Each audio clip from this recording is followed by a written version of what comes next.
জি ভাইয়া বলেন। এই যে আমি বললাম একটু আগে যে অমিতাভ বচ্চন, শাহরুখ খান, বাংলাদেশের সালমান শাহ ছিল, রাজ্জাক ছিল, এদের সিনেমা নিয়ে এইসব শব্দ আসে না। এদের একদম অশিক্ষিত মানুষ, শিক্ষিত মানুষ, হাই লেভেল প্রেসিডেন্ট পর্যন্ত এদের সিনেমা সবাই দেখতো। এদের বেলায় এই শব্দগুলো আসে না। একা ছিল মান্নার বেলায় আসতো, যে মান্নার ছবি দেখতো রিক্সাওয়ালারা, অশিক্ষিত মানুষ। আর এখন বলে শাকিব খানের কথা, যে শাকিব খানের ছবি এখন মোটামুটি একটু শিক্ষিত মানুষের দেখা শুরু হয়েছে। আগে বলতো যে এগুলো রিক্সাওয়ালারা দেখে, শিক্ষিত মানুষের শাকিব খানের ছবি দেখে না। এই তাইলে শাকিব খানের কোন জায়গায় সমস্যা আছে? এই কথাটা কেন শাকিব খানের বেলায় আসে? আগে আসতো মান্নার বেলায়, এখন আসে শাকিব খানের বেলায়, কারণ কি? আপনি সমস্ত নায়ক এবং নায়িকার সবার প্রশ্নের উত্তর আজকে আমি দিয়ে দিই। অনেকের ইন্টারভিউ তো দেখছি, অনেকে দিছে।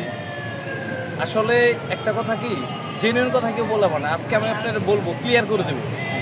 এরপরে কোনো ভিডিও আর হবে না এই শিক্ষিত অশিক্ষিত নিয়ে। এটার সমস্ত মূল কারণ কি জানেন? যুগ চেঞ্জ। আপনি একটা জিনিস দেখেন, যুগ চেঞ্জ হলে শাহরুখ খানের বেলায় কি যুগ চেঞ্জ হয় নাই? তখন আর এখন শাহরুখ অনেক চেঞ্জ। যুগ কেন চেঞ্জ আমি আপনার, তাহলে শাকিব খান কি বর্তমানের সাথে নিজেকে চেঞ্জ করতে পারছে না? চেঞ্জ থেকে এখন মোটামুটি সিনেমা দেখে, বাট কেন দেখে নাই? ওই সময়ে সালমান শাহ দেখে অভ্যস্ত ছিল মানুষ, এত অশিক্ষিত ছিল না, ড্রেস আপের প্রতি এত আগ্রহ ছিল না, চুল কাটিয়ে এত স্টাইল ছিল না, মানুষ পেটে দেয় দৌড় পারত।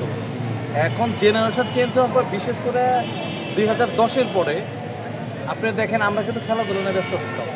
আর এখনকার ছেলেমেয়েরা কি করে জানেন? নারী, ইয়াবা আর বাইক, এই তিনটাই শেষ। দুই, শিক্ষিত অশিক্ষিত।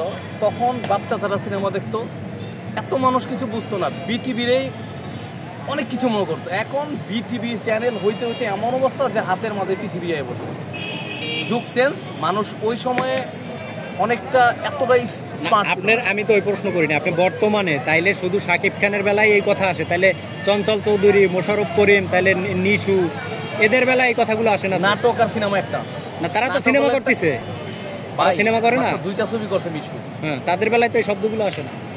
কমার্শিয়াল হিরো চঞ্চল চৌধুরী তো সিনেমা করছে, মোশাররফ করিম তো চোখ। ওরা যে সিনেমা করে ওদের দর্শক একটা, ওদের দর্শক শুধু এক শ্রেণীর। আর শাকিব খানের দর্শক একদম মানে গায়ের মাঝির থেকে একদম পাইলট পর্যন্ত, ওর লোক সব শ্রেণীর দর্শক। আর ওরা যে সিনেমা করে ভাই, ওগুলো দর্শক আমার মনে হয় না যে এই পর্যন্ত আয়নাবাজি ছাড়া চঞ্চলে কোনো সিনেমা টাকা। তাইলে আপনি শাহরুখ খান তো এই যুগের, শাহরুখ খানের বেলায় তো এইসব কথা আসে। কথা বলি, আগরতলা থেকে স্বর্ণের খাটের কথা চিন্তা করেন না। তাহলে আপনি দেবজিতের বেলায় আসেন, দেবজিতের যাই না ভাই, আপনি বাংলাদেশ নিয়ে ব্যস্ত থাকেন। ইন্ডিয়ান একটা সিনেমার 30 টাকা দিয়েও বাংলাদেশের সিনেমা হয় না। ইন্ডিয়াতে একটা গানের সেটে মানে 1 কোটি টাকা, বাংলাদেশ সিনেমা 60 লাখ টাকা। কলকাতার সিনেমায় তো এত বাজেট। কলকাতার সাবজেক্ট যদি টান টানতে ভুল করবেন, কোথায় বাহাবলি 1000 কোটি আর কই হলো 1 কোটি টাকা, কি মিলেন আপনারা? যারা শিক্ষিত না অশিক্ষিত তারা কলকাতার ইয়ের লোকে বলিউডে নিয়ে মিলেন ভাই। দেশের সিনেমায় 1 কোটি টাকা, আপনি ইন্ডিয়ানে একটা আইটেম সং গান করে নিয়ে 10 কোটি টাকা। জিৎ দেবের ছবির বাজেট তো এত না, ওদের ছবির একটা সিনেমাতে হয় কি একটা দিন শাকিব খানের দর্শকটা ভালো। আপনি আরেকটা কথা বলে দেই, শাকিব খান যখন কলকাতায় পাড়া দিছে, আপনি কি একটা জিনিস খেয়াল করছেন? ইন্ডিয়ার এই কলকাতার সিনেমা চলে না এখন বর্তমানে। এই শাকিব খান এখন 5টা বছর আগে যদি মানে 2010-12 যদি পাড়া দিত না, দুই বাংলা এখন তো রাজ করেই, তখন 1 নাম্বার হিরো শাকিব খান। এখনো তো শাকিব খানের জনপ্রিয়তা দেবজিতের চাইতে অনেক বেশি, কেন সারা বিশ্বে শাকিব খানের ছবি চলে বর্তমানে, কিন্তু দেবজিতের ছবি তো চলে না। আসলে এখনো দেবজিতের চাইতে শাকিব খান বড় সুপারস্টার, সেইটা ঠিক আছে। আমার কথা হইলো, আমি যেটা আপনাকে প্রশ্ন করছি আপনি সেটার উত্তর দেন নাই। আমি বলছি শাকিব খানের এই যে মানুষ সমালোচনা করে তাকে নিয়ে, আপনি শাকিব খানের কোনো ঘাটতি দেখতে পাচ্ছেন কিনা? যেমন সে কোনো ইন্টারভিউতে সাংবাদিকদের সাথে কথা বলতে গেলে তার কথা নিয়ে টোল করা হয় যে শাকিব খান কথা বলতে জানে না, সে ঠিকমতো কথা গুছিয়ে বলতে পারে না। এই যে এই টোলগুলো, তাই সে যে এত বড় একজন স্টার বাংলাদেশের, তার একজন পার্সোনাল ম্যানেজার থাকা উচিত কিনা? যেমন শাহরুখ খানের পার্সোনাল একজন ম্যানেজার, সে কোথায় যাবে, কোন জায়গায় কোন ভক্তিতে দেবে, ওইটা আগের থেকে লেখা থাকে। সে কিভাবে উঠবে, কিভাবে স্টেজে উঠবে, কিভাবে কথা বলবে, সে ইংলিশে ঠিকমতো কথা বলতে পারতেছে না। বাংলাদেশের একজন স্টার, তার এইগুলা মেনটেন করা উচিত না? শিক্ষিত অশিক্ষিত সে তো এই দেশকে রিপ্রেজেন্ট করে, বিভিন্ন দেশে যায়, সে যদি সাংবাদিকদের সামনে ইংলিশে কথা না বলতে পারে, বিভিন্ন দেশের সাংবাদিকরা তো বাংলা বোঝে না, এই দেশের সে একজন স্টার, তার সুন্দর করে আর টিচার রাইকে ইংলিশ শিখতে হবে না? এটা ভাই যাতার পার্সোনাল, যেমন ক্রিকেটাররা পার্সোনাল না তো, এটা পার্সোনাল কেমনে? সে তো দেশের সম্পদ, সে তো এখন পার্সোনাল সে অতটুকু করে। বাট আরেকটা কথা বলি, শিক্ষিত কথা না, বাংলাদেশের নায়ক যে অনেক শিক্ষিত, কি বালটা ভালো লাগছে। এখন তো বাংলা ভাষা করা লাগে ইলিয়াসুর রহমানের মতো সাংবাদিকের মতো, কি সিরিয়াস দিচ্ছে বাংলাদেশের চলচ্চিত্রের মধ্যে। সালমান শাহ মরে যাওয়ার পরে ফেরদৌস আসছে, কি করছে? ফেরদৌস কি করছে? কিচ্ছু পারে নাই। রিয়াজ 2 বছর কি করছে? কিচ্ছু পারে নাই। শিক্ষিতদের কি করছে? শাকিল খান কি শিখছে? হ্যাঁ, কতই তো নায়ক আইতেছে যাইতেছে, ভাঙতেছে, উড়িয়ে কই ভাই, কাগজ আর কলম দিয়ে সার্টিফিকেট কি করছেন আপনারা? শাকিব খান না থাকলে সিনেমা হল ভাঙ্গে মার্কেট তো হইছে, আপনি বিশ্বাস করেন? সেই ইন্ডাস্ট্রি মানে শাকিব খান, বাংলা মানে সেটা ঠিক আছে। শুভ আইসেন, আদবি শুভ কই গেল? মিশন সিএম আইসে না, কোথায় গেল? তো কাউয়া কাদের মতো গেলে এরা কিরা, এরা কেরা ভাই? চলচ্চিত্রটা হলো একটা সমুদ্র, এটা টিভির 18 ইঞ্চি পর্দা না।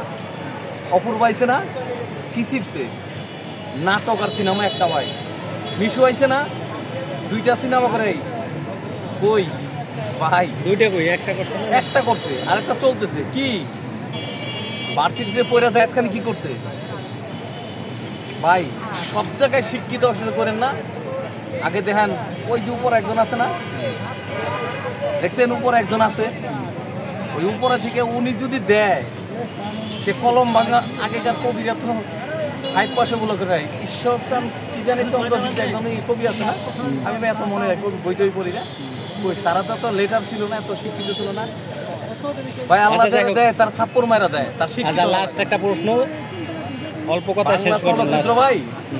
শাকিব খান আজকে রাতে এখন ঘোষণা দেখ যে আমি সিনেমা করবো না, আজকে ঘোষণা দেখ, বাংলাদেশে একটা হল থাকবো না, লিখে দিলাম, একটা হল থাকবো না। শাকিব খান এই মুহূর্তে করবো যে আমি সিনেমা করবো, একটা সিনেমা হলও থাকবে না, চ্যালেঞ্জ করলাম। আচ্ছা আচ্ছা, ঠিক আছে। লাস্ট একটা কোশ্চেন, কচুটা ফালাইছে বাংলাদেশের আর নায়করা। আচ্ছা আচ্ছা, সব খালি লাস্ট একটা কথা বলেন, লাস্ট একটা কথা বলেন না। শাকিব খান একজন ওয়ানলি আল্লাহ প্রদত্ত, তার ভিতরে কিছু দিছি আল্লাহ। আচ্ছা, লাস্ট একটা সম্মান শেষ করেন 1 মিনিটে। আরে বাংলার মাটির কোনো এই যে কিছুই করতে পারে।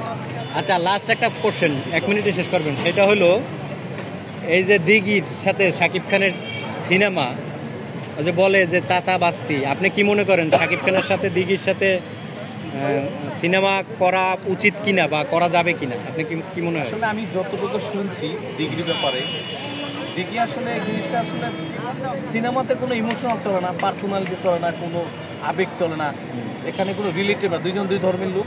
এখন আসলে মানুষ হিউমার যা সরাইছে, যা বুঝতে শুনছি, এখন আমি যা শুনছি নিজ কানে, যে দিঘি নিজেই বলে, যেহেতু সেই নায়িকা নিজেই বলে, যাকে আমি আব্বু বা ছোট আব্বু বড় আব্বু বলে, এগুলো আগে বলছে, এখন বলছে, তখন তো ছোটবেলা ছিল। এখন যদি চায় হতেও পারে, তবে আমার মনে হয় না দিঘি করবে।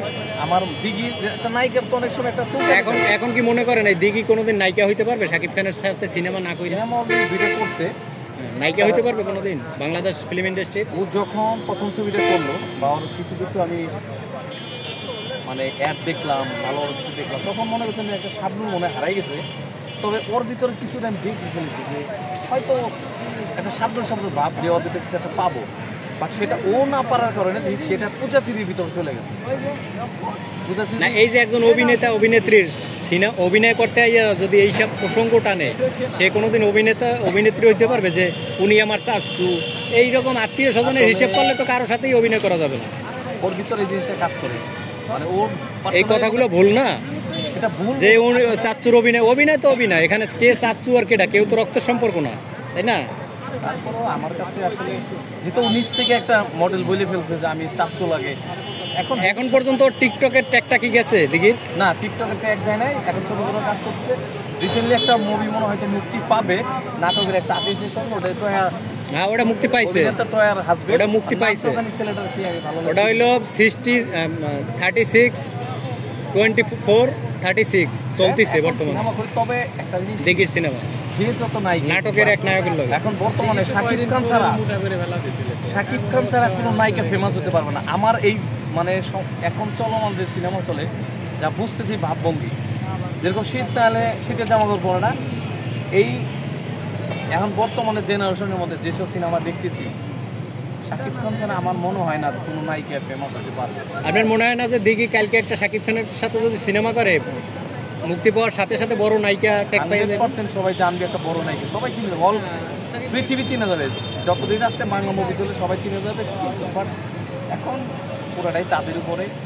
যেমন পুজো সেরি এক ছবি কইরা শাকিব খানের লগে ওই যে কি একটা ছবি করলো না,